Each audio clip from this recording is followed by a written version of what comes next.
بەناوی خوای گەورە سڵاتان لەبێت بینەرانی بەڕێز و خۆشەویست لە دوایاتنە سەرکاری دۆناڵد ترامپ سەرۆکی ئەمریکا سیاست و بڕیارەکانی دۆناڵد ترامپ لە ئاستی ناوخۆ دەرەوە کاردانەوەی لێکەوتێتەوە بە میوانداری هەرێک لە بەڕێزان سەرکەوت شەمسەدین ئەندامی پەرلەمانی عێراق لە ستودیۆی سەرەکی هەروە لە تورکیاشەوە دکتۆر عوسمان عەلی سەرۆکی سەنتەری تاسک بۆ لێکۆڵینەوەی ستراتیژی باز لە سیاسەتەکانی ئەمریکا لە خۆرهەڵاتی ناوەڕاست و لە عێراق و سووریاش دەکەین سەرەتا ڕاپۆرتێک دەبینین. Trump, don't go in because you're going to ruin the balance. You had Iran and Iraq, they were the same. بڕیارەکانی ترامپ دوای چوونی بۆ کۆشکی سپی زۆرترین کاردانەوەی لەسەر ئاستی جیهان و ناوخۆی ئەمریکا لێکەوتۆتەوە. باهۆی بڕیار و سیاسەتەکانی ترامپ ئیدارەکەی زۆرترین دەست لە کارکێشانەوە و دوورخستنەوەی تێدا بووە. لە سەروی هەموو شیانەوە دەست لە کارکێشانەوەی وەزیری بەرگری و دەرەوە و نوێنەری سەرۆکی ئەمریکا لە شەڕی دژی داعشدا. لەم چوارچێوەیەدا نوێترین بڕیاری دۆناڵد ترامپ بۆ کشانەوەی هێزەکانی لا سووریا کاردانەوەی ناوخۆ و دەرەوەی لێکەوتۆتەوە. نووسەری بەناوبانگی ئەمریکی تۆماس فریدمان لە وتارێکدا لە ڕۆژنامەی نیویۆرک تایمز داوا دەکات دۆناڵد ترامپ لە پۆستەکەی دوور بخرێتەوە و با بۆچوونی ئەو ترامپ هەڕەشەیە بۆ سەر ئەمریکا و سەقامگیری جیهان. با بڕوای بەشێکیش لە شارەزانی سیاسەتی نێودەوڵەتی سیاسەتی پارەپەیداکردن لای ترامپ زاڵە. بڕوای دکتۆر عوسمان عەلی سەرۆکی سەنتەری تاسک بۆ لێکۆڵینەوەی ستراتیژی سیاسەتی ترامپ جیاوازە دەیەوێت بەرژەوەندیە ئابوووریەکانی ئەمریکا بەدی بهێنێت. هاوکات مەسعود عەبدولخالق ڕاوێژکاری دەستگای ستاندارد پێی وایە ترامپ لەو کاتەی هاتووەتە کار لە سەر سێ بنەما کار دەکات: ئەمریکا، ئابووری، ملکەت پێکردن. ئەوەی ئێستا لە سیاسەتی ئەمریکا زاڵە پارەپەیداکردنە، ئەمەش مەترسیە بۆ سەر کورد. لای خۆشەوە دکتۆر مەحموود عوسمان سیاسەتمەداری کورد لەبارەی سیاسەتی ئەمریکا و بڕیاری کشانەوەی هێزەکانی ئەمریکا لە سووریا لە چاوپێکەوتنێکیدا لەگەڵ ئاوێنە دەڵێت ئەوەی ئەمریکا لە بەرامبەر کورد دەیکات بێ ئەخلاقیە، مایی ڕیسواییە کە ئەمریکا چەندین جارە کورد دەفرۆشێت. دکتۆر مەحموود عوسمان ئاماژەی بۆ کردووە لە ساڵی 1975 ئەمریکا کوردی بۆشاو سەددام جێهێش لە نێوان ساڵانی 1980 بۆ 1980 ئەمریکا پشتگیری سەددامی دەکرد ئەو کاتە کورد ئەنفال و کیمیابەران دەکرا. لالاکی ترەوە زەردەش بابان ڕاوێژکاری کۆماریەکانی ئەمریکا لە لاپەڕی تایبەتی خۆی لە فەیسبووک ڕای دەگەنێت ئەمریکا هاوپەیمانی کورد نەبووە و بەڵکو کورد ئاهاوبەشی شەڕێکی دیاریکراو بووە و ناوهێنانی کوردیش با جەنگاوەری ئازاد لەلایەن سەرۆکی ئەمریکا ناکاتەوەی هاوپەیمان بووبن. لە ڕابردووشدا بەشێک لە سەرکردە کوردەکان باسییان لەوە دەکرد ئەمریکا و کورد دۆست و هاوپەیمانن. لە ماوەی ڕابردووشدا جیمز جێفری نوێنەری ئەمریکا بۆ کاروباری سووریا باسی لەوە کردبوو کورد کارکتەرێکی نێودەوڵەتی نییە و گروپە و مامەڵی ئێمەش لەگەڵ ئەم گروپانە کاتیە و هەر کاتێک ئیشمان پێیان نەما وازیان لێدەهێنین. دوای هاتنە سەرکاری دۆناڵد ترامپ لە سەرەتای ساڵی 2017 سیاسەتەکانی ئەمریکا لە بەرامبەر وڵاتانی ڕۆژهەڵاتی ناوەڕاست گۆرانکاری بەسەرداتوە و لە چەند ڕۆژی ڕابردووشدا ترامپ ئاماژەی بەوە کرد ئەمریکا پۆلیسی خۆرهەڵاتی ناوەڕاست نییە.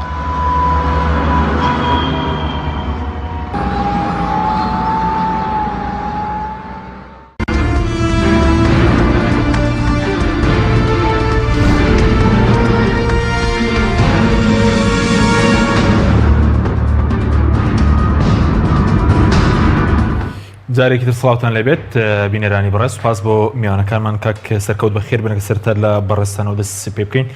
بەر لەوەی کە بینە سەر مەسەلەی پەیوەندی کورد و ئەمریکا حەزەکەم سەرتایەک لەسەر ئیداری ترامپ بووە سەر خودی ترامپ ئایا سەرۆکێکی جیاوازە لە سەرۆکەکانی ئەمریکا ئەگەر جیاوازە لە چ ڕوانگەیەکەوە بڕیار و سیاسەتەکانی ترامپ جیاوازە. سەرەتا سپاس بۆ پەیام بۆ دەرفەتە.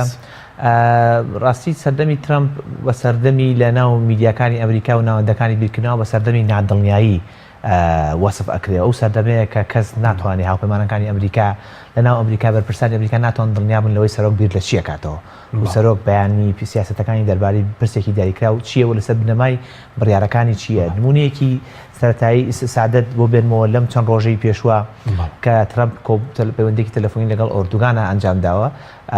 پێشەوەی وەزیری بەرگری دەست لە کار بکێشێتەوە لەگەڵ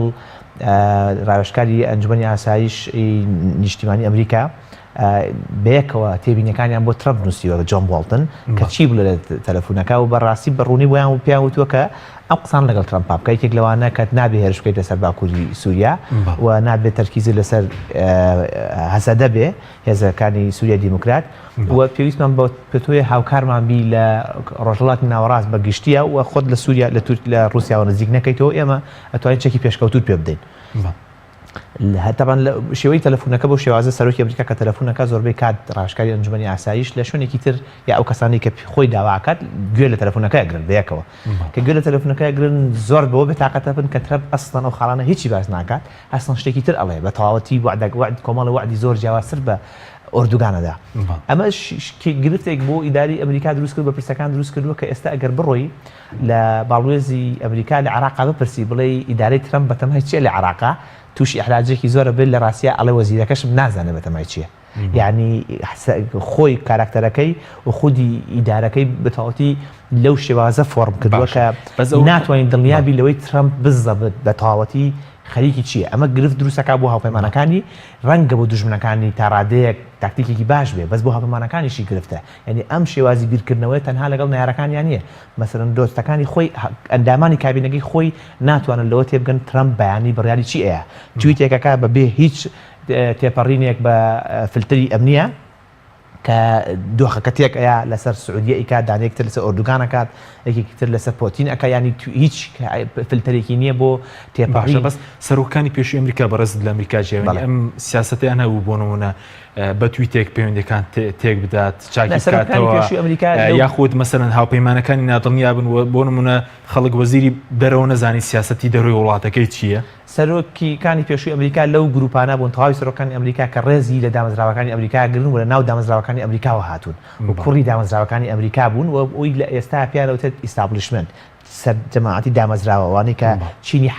چینی حاکم بوون لە ئەمریکا هەر یەکە و لە موسساتێکی جیاوازەوە هاتووە ترەمپ بە ئاوتسایدەر کەسێکی دەرەوەی ئەم گروپە ئەبیندرێ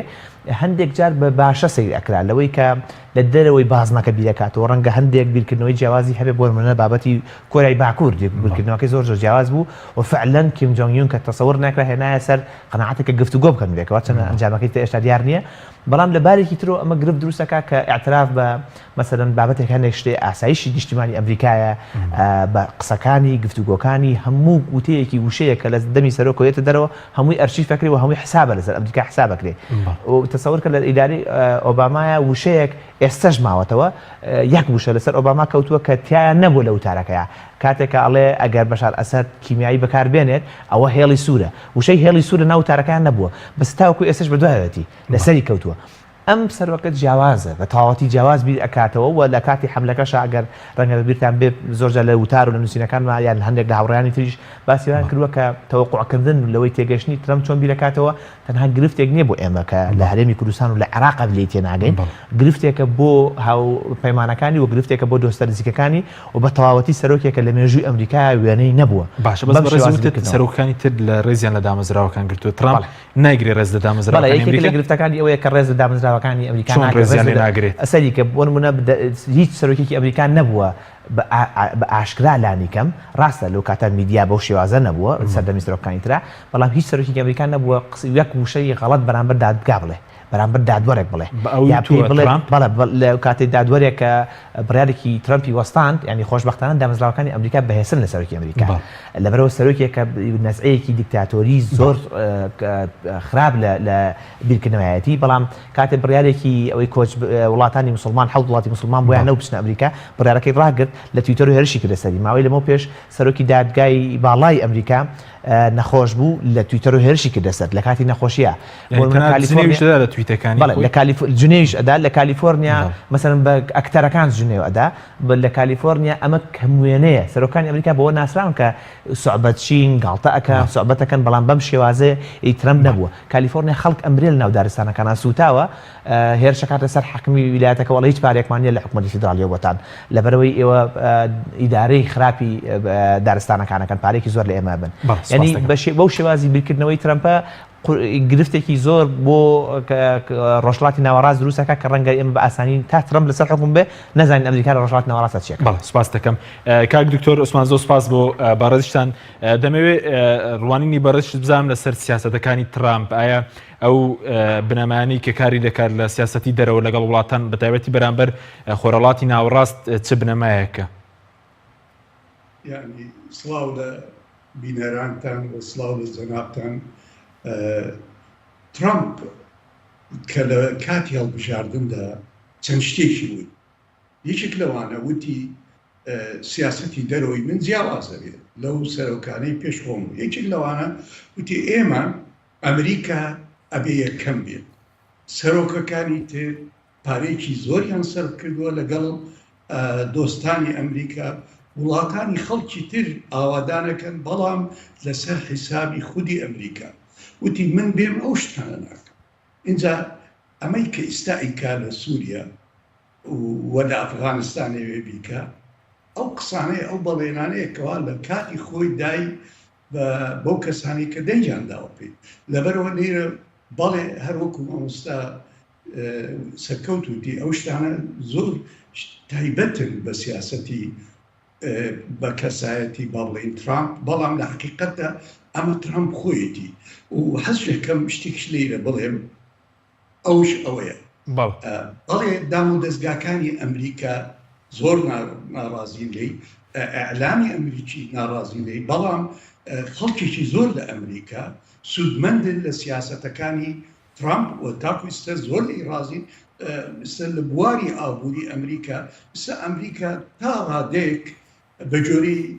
زۆربەی ئەو راپۆرتانە دەرەچێت ئابوووریەکەی لە کاتێکی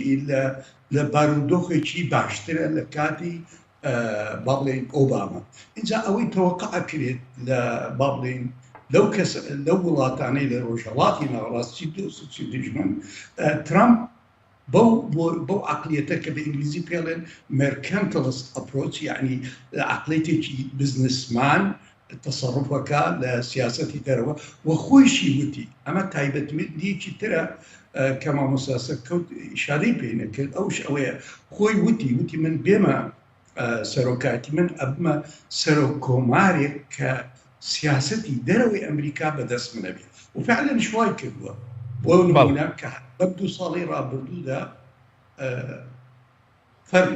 بەڵێ بەردەوام بفەرموو کاکتۆر.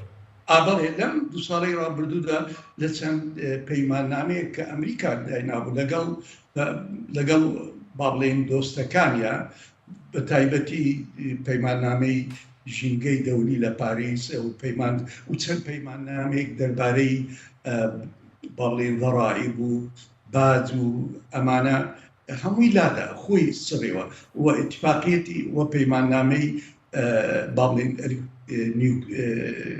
ئۆتۆمی لەگەڵ ئێرانە. ئەمەش نمونەیەکی ترە. یعنی ترامپ خۆی سەرۆکیەکە سیاسەتی ئەمریکای دەرەوە ئەباتەسە. اینجا هەروەکو مامۆستا شەمسەدین وتی سەرکەوت وتی لێرەدا زۆر تەناقوڵات هەیە، زۆر هەڵە هەیە بە تویتی ئیشەکە. وزارەی دەرەوە کە چەندەها هەزار مۆزەفی دەست بەتاڵ دانیشتمە، پەنتەگان، دۆستەکانی و ئەو کەسانی لە دەوروپشتی هەمووی وکوڵی لە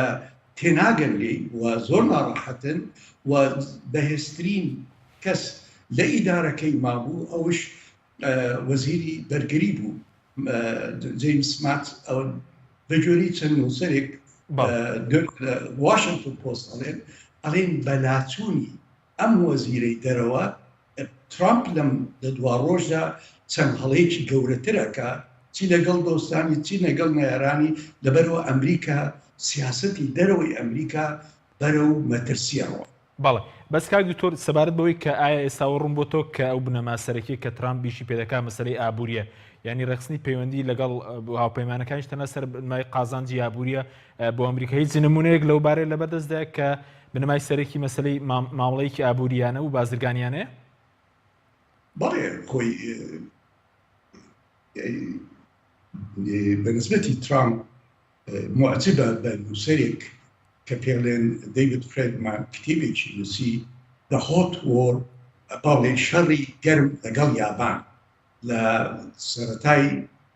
نەوەتەکاندا بەڵ وتیشان وتی جەنگی داهاتووی ئێمە بەڵێ جەنگی گەرممان لەگەڵ رووسیا لەگەڵ سۆڤێت تەواو بوو بەڵام جەنگی داهاتوومان لەگەڵ دۆستەکانمان ئەبێ و یابان سین و جەنگەکە ئابووریە بێت بەڵێ تاکو ئێستا ئەوان ئێمەیان بەکارێناوە بۆ بەرژەوەندی خۆیان اینجا با بینە سەر چەند نمونەیەکی تر یەکێک لەوانە سعودیا کە وتی ترامپ پەتەیەکی پێشستا وتی ئێمە لە سووریا دەرەچین ئێمە ئەوە پارەیەکی زۆرە و پێویستمان نییە ئێمە وڵات بگۆڕین مافی ڕژێم گۆڕین و سنوور گۆڕین وتی ئەوە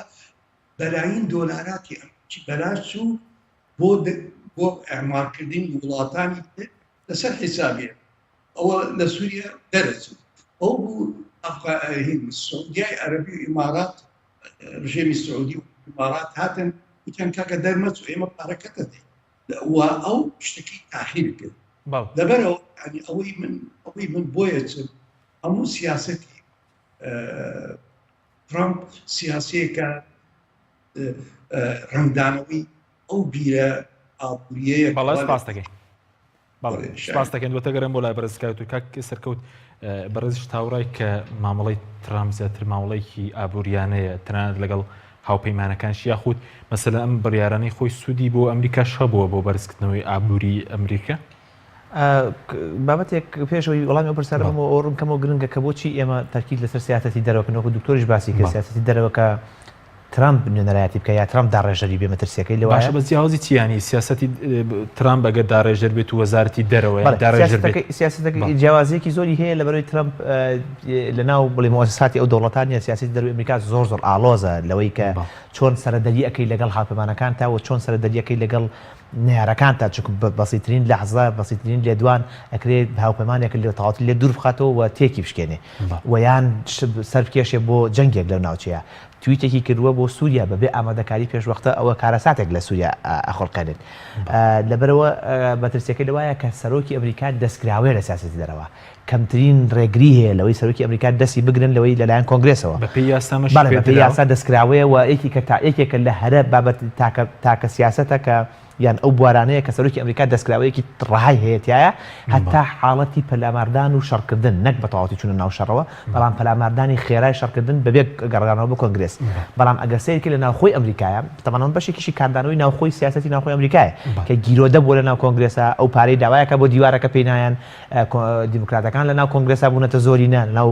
ئەنجومەی نوێنەرانە یعنی لەوێ بربەست هەیە بۆ بێوێ سیاسەتی تەندروستی ئەمریکا بگۆڕێ پێویستی بە کۆنگرێسە بێوێ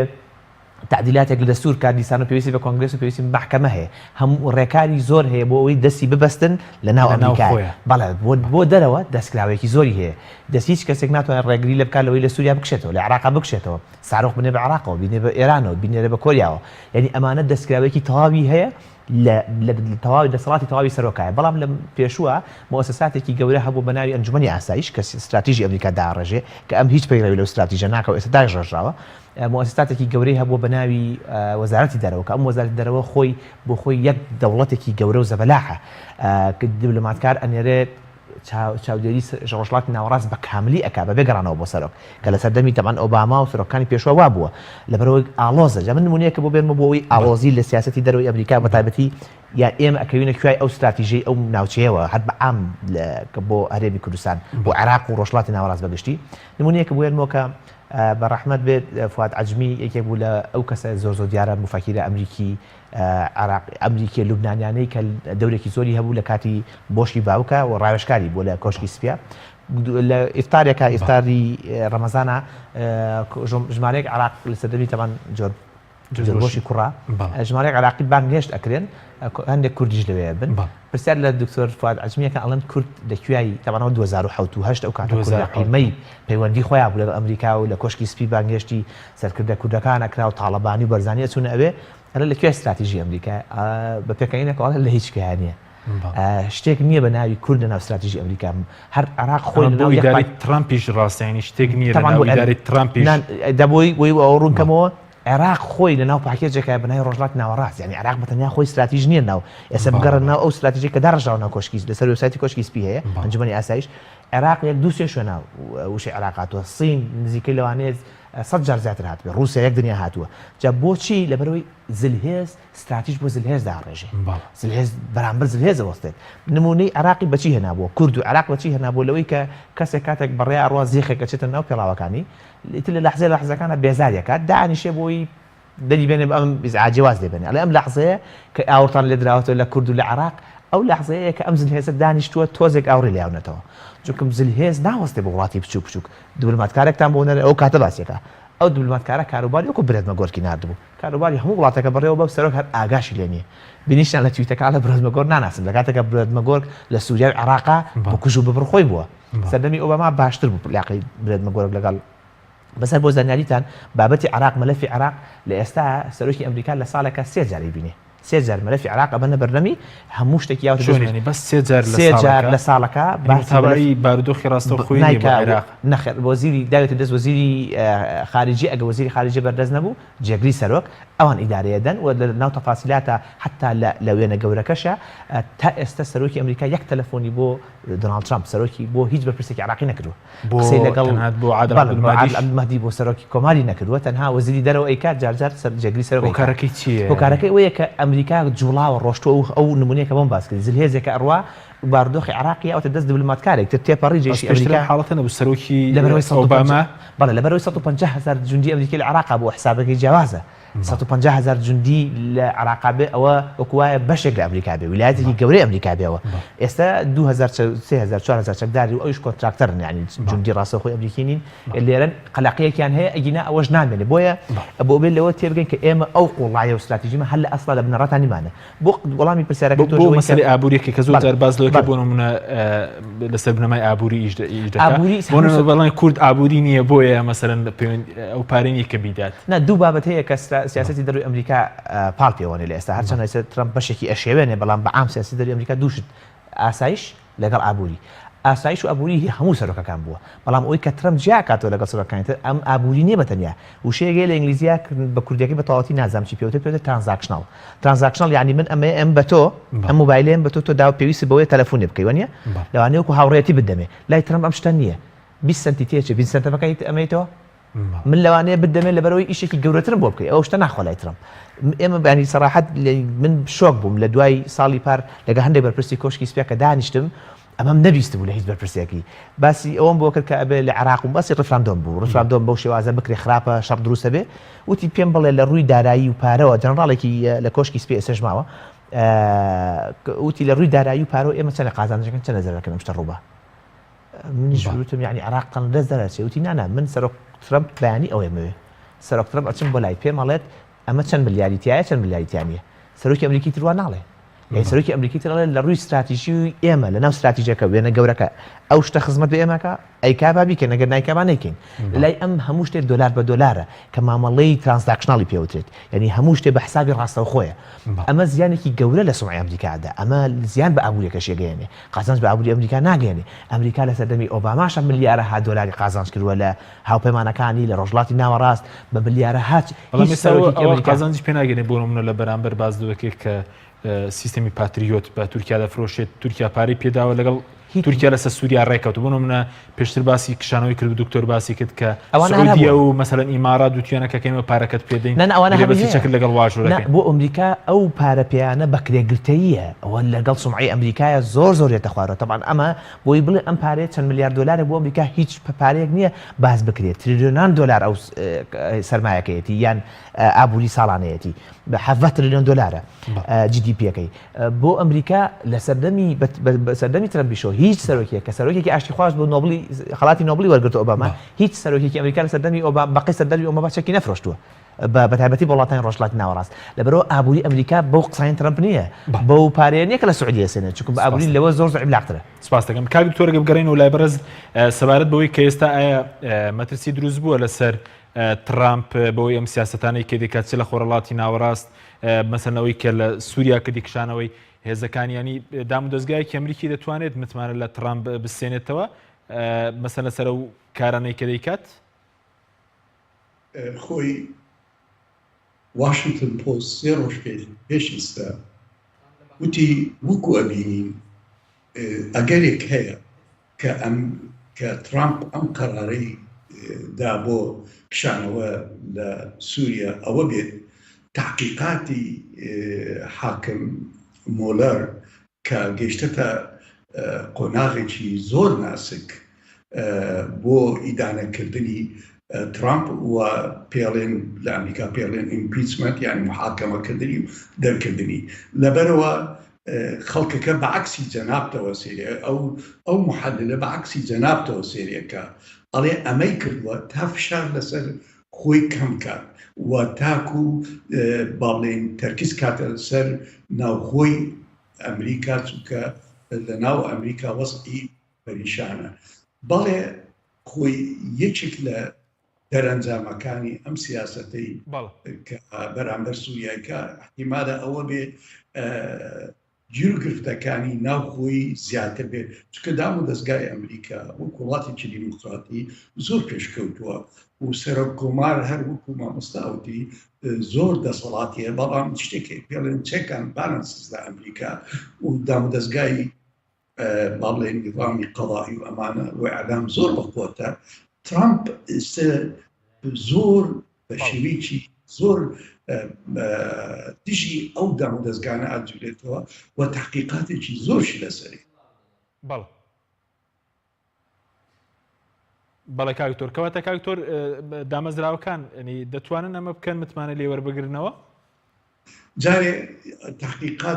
تحقیقاتێک بەردەوامە مولەرێک کات دەربارەی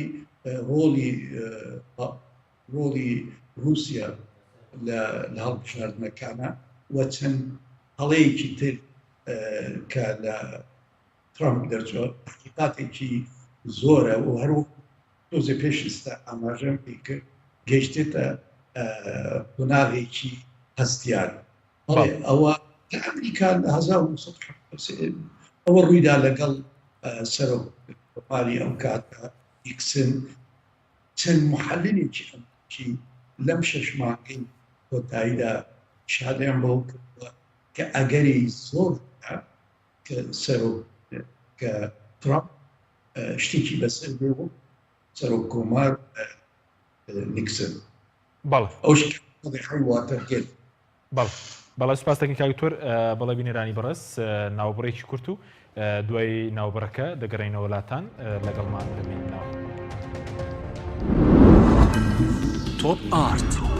تاکە بریکاری تۆڕی میدیایی کۆمەڵ بۆ دروستکردن و بڵاوکردنەوەی ڕیکلام. تۆپ ئارت دنیا دیکۆر بۆ کەوانتەر و تەختەی ئەرزی. لە دنیا دیکۆر ئامادەین بۆ دروستکردنی کەوانتەر و دانانی تەختەی ئەرزی بە باشترین کوالیتی و نرخی گونجاو. دروستکردنی کەوانتەر بە خواستی خۆتان بە کەرەستەی MDF و HDF و HPL و R-Click و داری سروشتی و باڵۆن پرێس. هەروەها دروستکردنی کەوانتەری تاقیگە و WC و کابینات با کەرەستەی کۆمپاکت لامینات کە دژە بەکتریا و دژە ئاو و دژە ئەسیدە. بۆ دڵنیابوون لە کوالیتی و نرخی گونجاو تەنها دنیا دیکۆر هەڵبژێرە. دنیا دیکۆر.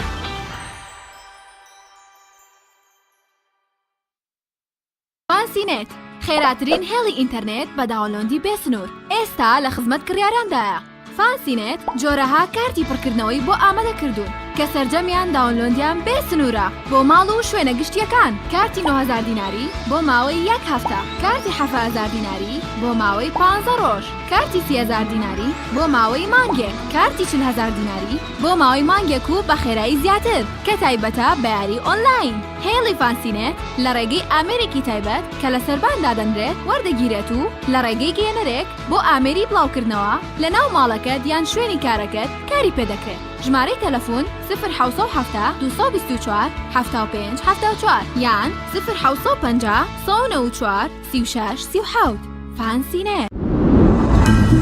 تۆپ ئارت تاکە بریکاری تۆڕی میدیایی کۆمەڵ بۆ دروستکردن و بڵاوکردنەوەی ڕیکلام. تۆپ ئارت.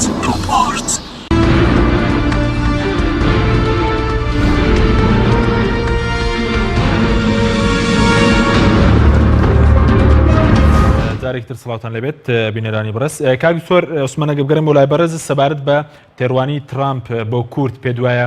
ینی تێڕوانێکی تایبەتیە یاخود ئێستا لەم سەروبەندی کشانەوەی ئەمریکا لە سووریا زۆر جار گوێمان لاندێک بەرپرس دەڵێن ئەمریکا خیانەتی لە کورد کردووە، کوردی جێشتووە. ئەمریکا و کورد هاوپەیمان بوونە لە هیچ کات یاخود تێڕوانێکی تایبەت هەیە بۆ کورد لە سیاسەتی دەرەوەی ئەمریکا؟ سیاسەتی ئەمریکا و بە هیچ کاتێک وەکو مامۆستا سەرکەوتوتی لە استراتیجیەتی ئەمریکا نەبووە. حتا لە 1972 کە ئەمریکا یارمەتی شۆڕشی ئەیلولەدا هێنری کیسنجەر ئەڵێ ئەمە لەسەر داواکاری دۆستەکەمان بوو ئەو شای ئێران و ئەمە کارێکی مخابەڕاتی بوو حتا وەزارەتی دەرەوە ئاگادار نەبووی. ئەمریکا وەختێک وەفدی لە نەوەتەکان وەفدی کوردێک ئەبینێت لە کۆشتی سپی ئەو شمام جەلال وەکو بەشێک لە وەفدێکی عێراقی لەبەرەوە کورد ئەمریکا سێری بەرژەوەندە گەورەکانی خۆی ئەکا لە عێراقا یان لە تورکیا یان لە سووریا. کورد ڕقمێکی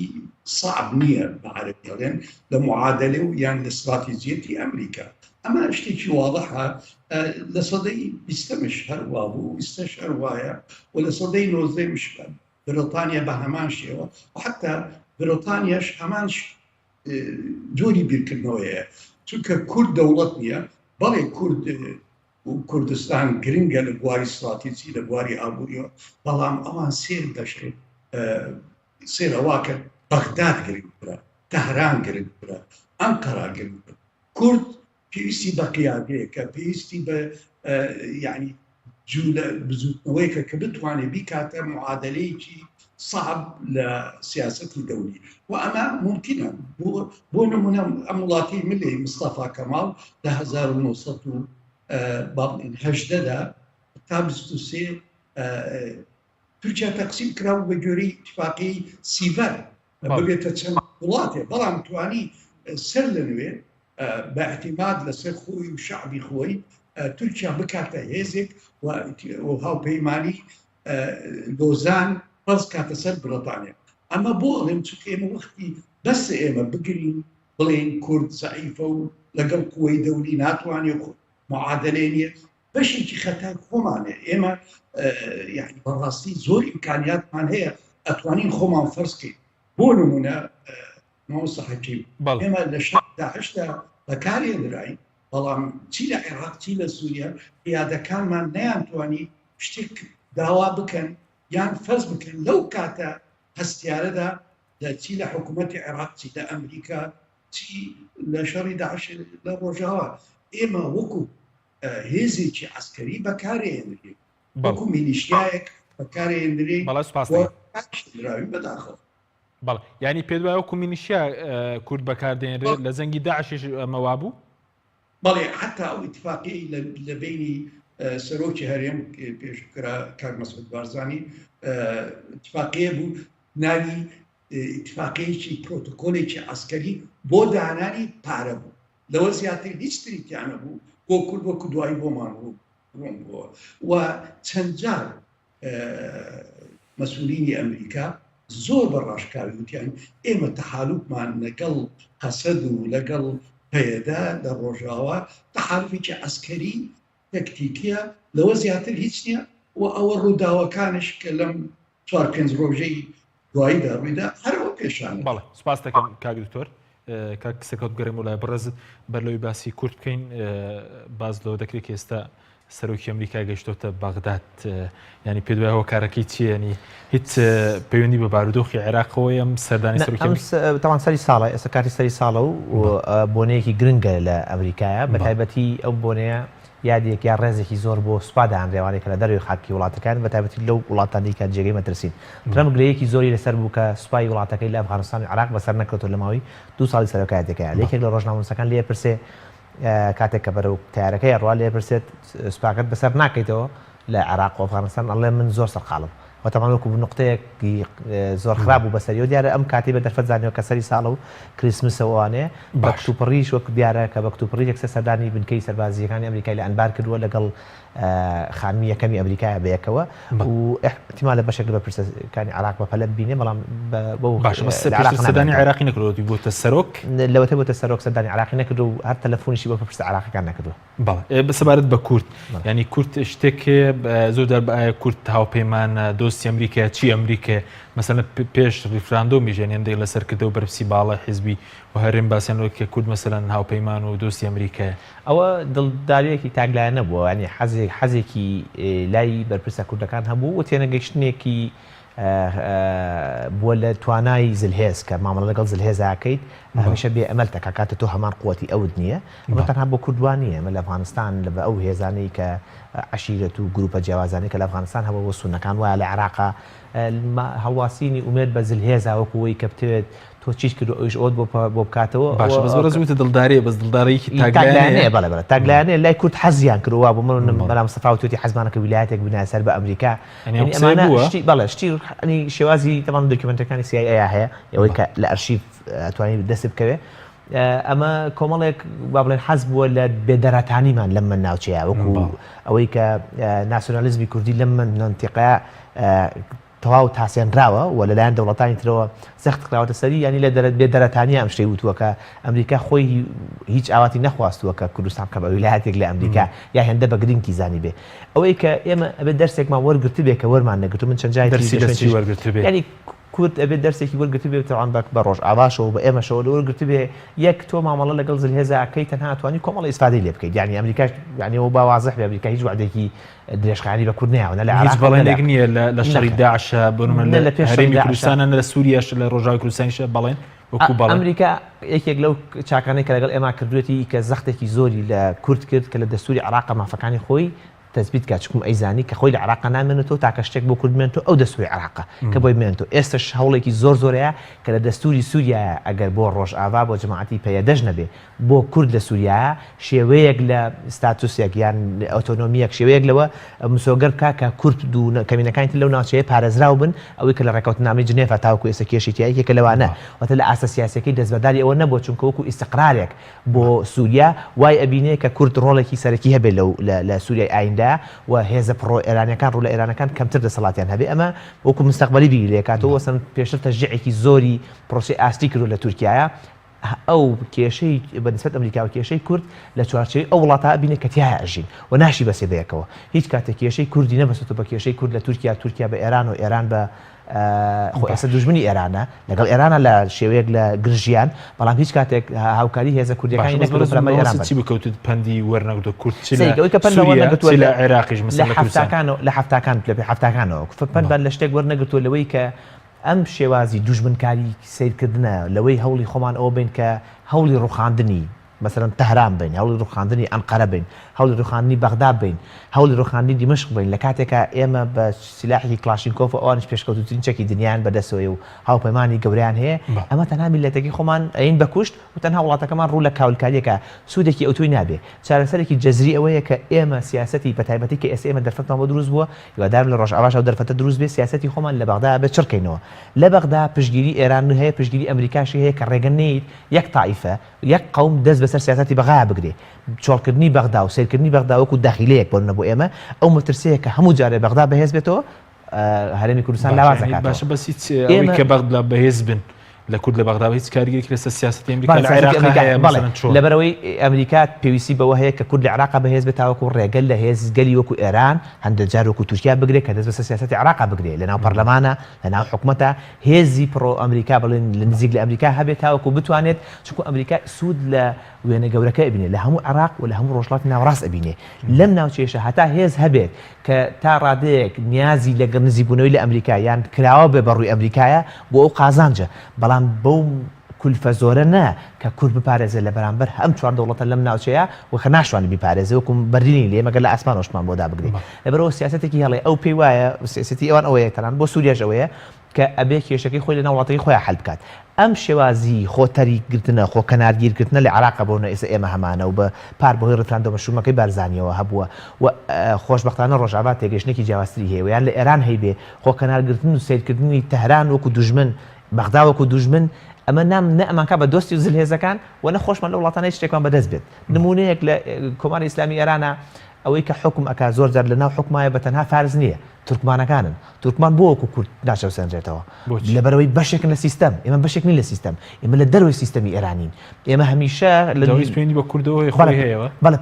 پەیوەندی بە ناسیۆنالیزمی کوردی هەیە کە 70 ساڵە لەم منتیقەیە سیاست ئەکا تەبەنەگە سێری کە لە سەردەمی پاشایەتیا کورد بەو ڕادێ نەچەوسێنراوەتەوە لە دوای دروستبوونی ناسیۆنال شۆڕشی کوردی و ناسیۆنالیزمی کوردی کە خۆتەریگرتنەوە خۆ کەنارگرتن لە تەواوی ناوچەکانی تری عێراق هەمیشە کورد وەکو هەڕەشە سێرکراوە لە عێراق لە تورکیا بە هەمان شێوە تەبەن تورکیا خصوصیتێکی خۆی هەیە کە سەردەمی کەمالیزمە بەڵام لە ئێران و لە عێراق و لە سووریا دەرفەتێکە بۆ کورد دروست بوو بێ کە لە ناو سیستەمەکە گۆڕانکاری دروستکە و ڕێگەنەیە یەک قوم یەک تایفە دەست بەسەر سیستەمی سیاسی لە عێراق بگرێەوە لە تارانە بگرێ و خۆی بەشێک بە لەو سیستەمە بەبێ ئەوە هیچ کاتە نەزلهێز ئەو پارێزی و ناتوانین سەلامەت بین. هاوپەیمان شتێک نییە بە ناوی هاوپەیمانی و دۆستایەتی ژیانی لە ناو ئەمریکایی چیەوەی کە ناو کوردای لە نێوان خەڵکە هەیە خەڵکی ئەمریکی ڕەنگە حەزیان بە خەڵکی کوردۆک و وەکو خۆشەویستێک بۆ کورد هەیە بە پێیان وابێ بەشێک لە ئەمریکانێک کە ئەمان ناسن کورد جیاوازتر لەم ناوچەیە بیر ئەکاتەوە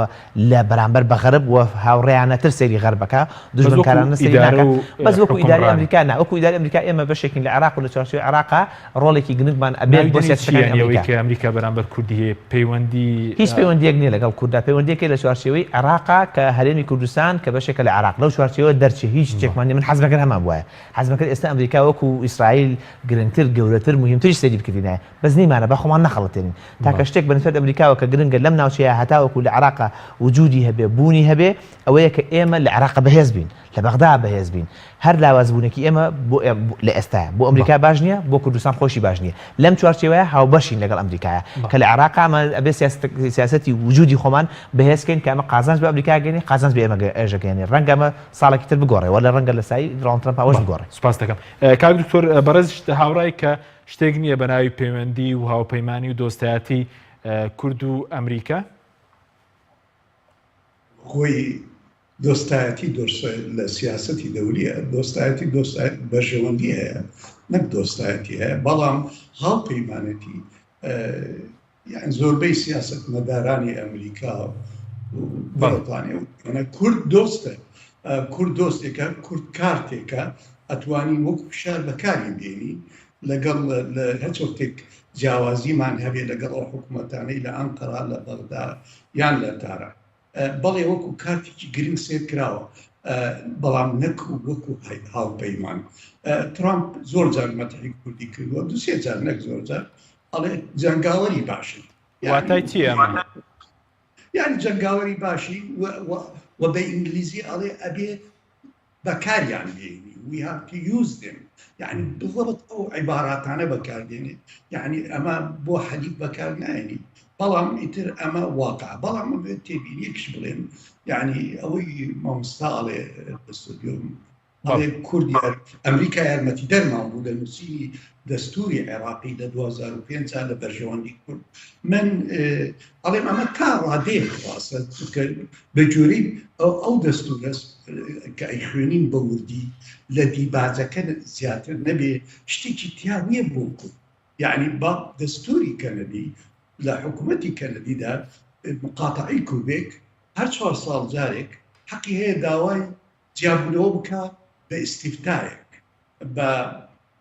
بەڵام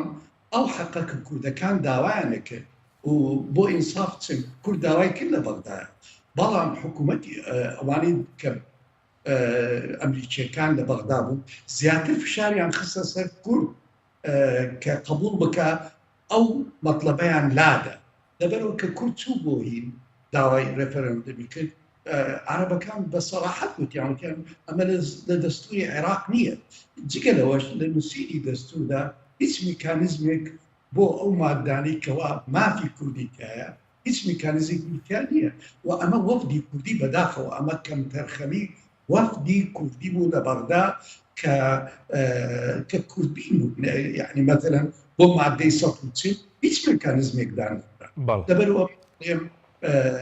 لە ئەمریکیەکان لە نووسینی دەستورش هەر بەرژەوەندی عێراقیان پێشا بوو بەداخەوە یەکێ مامجەلال کاک پشیار زێباری و کاک مەسعود کە تەمەنی و ئەزمونیان زۆر لەو سیاسەتمەدارانەی کە لە بەغدا بوو زیاترش بوو بەڵام نەیانتوانی خۆیان بچەسپێنن لە کاتێکا لەو کاتەدا یعنی بەڕاستی ئەمریکا زیاتر پێویستی بە کورد بوو نەک سیاسەتمەدارانی شیعە لەو کاتدا بەڵێ ئەڵێن کورد هەڵپەیمان نییە هیچ زۆرێک کورد کارتێکە وەک فشار بەکاردێنرێ دیژی ئەو وڵاتانێکەوە بەڵام ئەتوانین بڵێن لە سەحافەی غەربی بە تایبەتی ئەوەی لە ئەوروپا دەرەچێت لە ئەمریکا دەرەچێت سۆزێک بۆ کوردەیە ئەوش لەبەرەوەی قیاداتی کورد قیاداتی ئەلمانیە. بەڵێ سپاس دەکەین کاک دکتۆر کاک سەرکەوت کاتمەکەمەوە سوارت بم ئەوەی کێمەی پەیوەندیەکیش تەنات پەیوەندێکیشمان لەگەڵ ئەمریکای پەیوەندێکی بەسەرکردە کوردەکان و سیاسەتی حکومڕانی هەیە لە کوردستانە وڵا بەخێرایی لەسەر ئەوەی دەستوری عراق ڕاستە تەوان ئەمریکا بۆ خۆشی لەگەڵ ئەوە نەبوو کە کورد مافی چاری خۆنووسینی هەبێت چکم ئەمریکاەوە نەبە کورد جیابێت لە عراق و پێشیوا بووە سەلامەت نابێت کورد لە منتیقا جیابێتەوە بە سەراحەت بەسەرکردی کوردیشی وتووە هەبووە لە ڕفراندۆمەکەشە ناتوان لە منتیقایا ینی بەتەنیا خۆتان ناتوان بەرگی لە خۆتان کەن و ئێمەش ناتوان بەرگیتان لێ بکەین ئەو بە وازحی و توێتی چکمەوەکو خەتەر داینەوە بەڵام بە فشاری ئەمریکا مەسەلەی هەڵوەشانەوەی هەر تعدیل لە دەستورە بەسێ پارێزگا بە فشاری ئەمریکا دانراوە لەگەڵ مەسەلەی مادەی 140 تەوقیتات کە بۆی دانراوە بەشێکی زۆری بە فشاری ئەمریکا دانراوانە کورد ئەوەندە کارتی نەبوو بەسەر لایەنە شیعەکان و لایەنە سوننەکانە کە بەسەریان نەبسەپێنێ کە ئەمانە شتی باش بوون لەناو دەستوری عراقا هەبووە بەشێک لەوەی زمانی کوردی هاوبەش بێ هەندێک لەمانەی کتایەکە لە هیچ وڵاتێک لەم ناوچەیە بە ڕوبعێکیەوەی کە لە دەستوری عراقا هەیە بۆ مافەکانی کورد لە وڵاتانی تران نەبووە سەبارەت بە پەیوەندی ئەو ئێمە پەیوەندیمان پەیوەندێکی بێرەوەیە مەسەلا سەرکردە کوردەکە پەیوەندی لە ئەمریکا بەیانی دۆناڵد ترامپ گۆڕن مایک پێنس دێتە شوێنی پەیوەندیەک تەلەفۆنی بۆکەن پێڵەن کێ سەرۆکی عراق پێڵەن فڵانکە سەرۆکە و کێ سەرۆکی هەرێمی کوردستانە نێچیروان بەرزانی یان مەسرور بەرزانی تەلەفۆنەکەی تەلەفۆنێکی بووکە هەر ئەوەیە یعنی هیچ لەلای ئەو پرۆفایلێکە بۆی هێنن 2 دقیقە پێشەوەی خوێنێتەوە ئەگەر بچێن سەردانی کۆشکی سپیکەر شتی شخصی ڕاستەخۆ بە تایبەتی لەگەڵ بەدەستی ئەمریکانی حکوومەت هەرێمی هەرێمی کوردستان دوکەینێکی لۆبیە ئۆفیسێکی لۆبیکردنە نەبنایەکی فەرمینی هیچ تاکسەیە نوێنەرایەتی دیپلۆماسی باج نایات یعنی سەفارەتی وڵاتانی بیانی لە عێراقا لە هەر وڵاتێک بەخشراون لە باج بۆ ئێمە باج بەڵێ هەموو ساڵە سەیری پرۆفایلەکەیان کەن ئەوەی وەزارەتی دادی ئەمریکا بکە کە ساڵانە پارەیان بۆ ڕواوە و پارەی لە لوبیا سەرفەکەن لە ساسیەتی بۆ باج ئەنە هیچ سوودپەتێکی دیپلۆماسیان نیە و هەر کەسێک کۆمەڵی ئیسلامی توانێت ئۆفیسێکی هاوشێوەی حکوومەتی هەرێم بکاتەوە لە ئەمریکا بکاتەوە لۆبی بۆ خۆی بکە بەڵێ بەڵێ سپاس بۆ بەڕێزان لە سەرکەوت شەمسەدین ئەندامی پەرلەمانی عێراق لە ستودیۆی سەرەکی هەروە لە تورکیا و دکتۆر عوسمان عەلی سەرۆکی سەنتەری تاسک بۆ لێکۆڵینەوەی ستراتیزی سوپاس بۆ بینەرانی بەڕێز سوپاس بۆ هاوکارانم تا بەرنامێکی دیکە خواتان لەگەڵ